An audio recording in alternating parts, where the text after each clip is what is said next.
আসসালামু আলাইকুম, welcome back to my channel blogger Sharmin. আপনারা সবাই কেমন আছেন? আশা করছি অনেক অনেক ভালো আছেন। আমরাও আল্লাহর অশেষ রহমতে ভালো আছি। অনেক দিন পর ভিডিও নিয়ে চলে আসলাম আপনাদের মাঝে, নতুন একটি ভিডিও।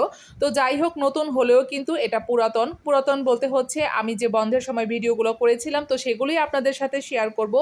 আর অনেক দিন পর সবার সাথে কানেক্টেড হতে পারছি, আস্তে আস্তে আমার কাছে খুবই ভালো লাগছে। আর যে যেখানে আছেন থাকবেন, অবশ্যই সবাই নিরাপদে থাকার চেষ্টা করবেন। আল্লাহ সবাইকে যেন ভালো রাখে, সুস্থ রাখে, নিরাপদে রাখে, এই দোয়াই করি। আর এর মধ্যেই বলে রাখছি যে ভিডিওটা সবাই অবশ্যই ফুল ওয়াচ করার চেষ্টা করবেন।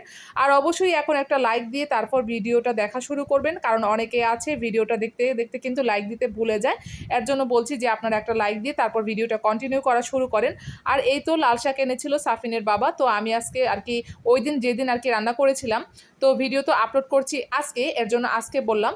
তো চিংড়ি মাছ দিয়ে আমি লাল শাকটা রান্না করব, তো ভাজি করব। আর এই যে আমি সব কিছু কাটাকাটিটা করে নিয়েছি, আর একদম দম বন্ধ হয়ে আসছিল, নেটওয়ার্ক ছিল না। আর যেরকম পরিস্থিতি, আসলে কি বলবো, খুবই দুঃখজনক ব্যাপার। তো আল্লাহ সবাইকে ভালো রাখুক, দেশের পরিস্থিতি সব কিছু ঠিক হয়ে যাক, আল্লাহর কাছে এই দোয়াটাই করি। আর এই তো এখন ডালের মধ্যে আমি কাঁচামরিচ দিয়ে দিলাম, ডাল রান্না করেছিলাম আর কি সেদিন, এটাই দেখাচ্ছি আপনাদেরকে। আর এই তো আমি শাকটা কিন্তু সুন্দর করে কেটে নিয়েছি, আর কাঁচামরিচটা কিন্তু অর্ধেক করে মানে কেটে নিয়েছি, চিড়ে নিয়েছি আর কি। বেশি একটা মানে চিড়ে ফেললে কিন্তু দেখা যায় যে ঝালটা বেশি বের হয়ে যায়, বাচ্চারা কিন্তু খেতে পারবে না। আর এদিক দিয়ে কিন্তু ডালটা এই যে অলরেডি কিন্তু হয়ে গেছে, আমি একদম ভাগার দিয়ে দিয়েছি ডালটা, খুব সুন্দর হয়েছে ডালটা। ওদিন ডালটা কিন্তু খুবই মজা হয়েছিল, টমেটো দিয়েছি, ধনেপাতা দেইনি। আর এখানে তিন টুকরা আর কি রুই মাছ আছে, তিনটা না সরি। তো এই রুই মাছটা আর কি মশলাটা মেখে নিলাম। আর এই যে চিংড়ি মাছ এনেছিল, তো চিংড়ি মাছটা আমি সুন্দর করে আর কি কেটে নিব। কাটার পরে কিন্তু একদমই মানে আরও অল্প হয়ে গিয়েছিল এরকম অবস্থা। আর এই তো এখন রুই মাছটা আমি ফ্রাই করে নিচ্ছি, একদম বড় বড় পিস ছিল, এর জন্য 3 টুকরা আর কি নিয়েছি।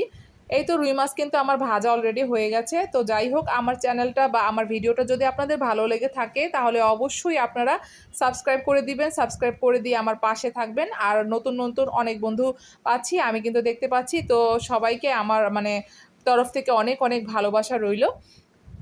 তো যাই হোক, এখন আমি এই তো লাল শাকটা ভাজি করে নিচ্ছি। আর এই তো এই সময়টা খুবই একটা মানে কিসের সময় যে আসলে পার করেছি, এটা আসলে বলে বোঝাতে পারবো না। কারোর সাথেই কোনো রকম কানেক্টেড নেই, তারপরে কেউ বাসায় আসতেও পারে না, কোথাও যেতেও পারি না।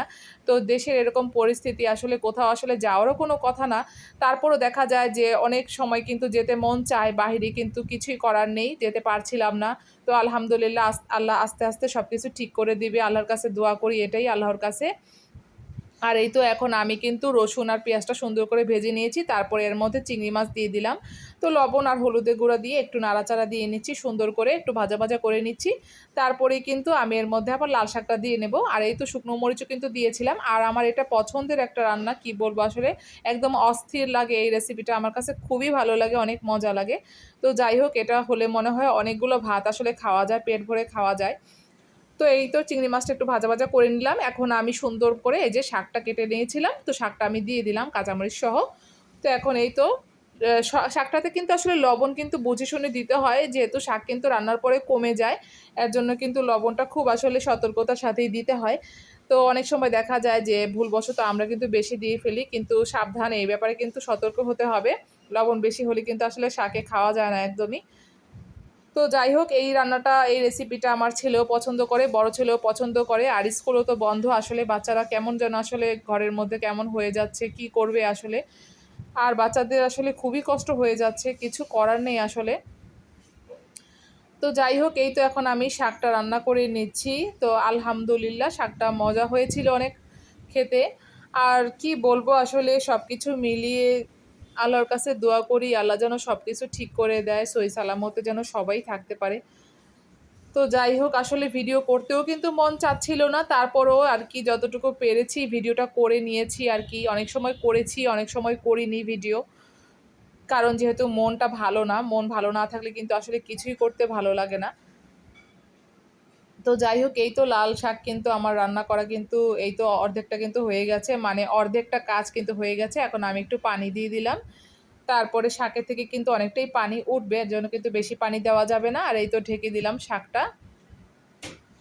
তো যাই হোক, এটা ছিল একদমই দেশি চিংড়ি মাছ। তো দেশি চিংড়ি মাছ দিয়ে কিন্তু আসলে শাকটা একদম মানে মেখে মেখে যখন রান্নাটা হয় না, খুবই কিন্তু মজা লাগে, অনেক মজা লাগে। দেখেন কতগুলো শাক এখানে কতটুকু হয়ে গেছে। তো বেশি না 2 আটি এনেছিল আর কি। তো আজকে এই পর্যন্তই থাকলো। সবাই ভালো থাকবেন, সুস্থ থাকবেন। আল্লাহ হাফেজ।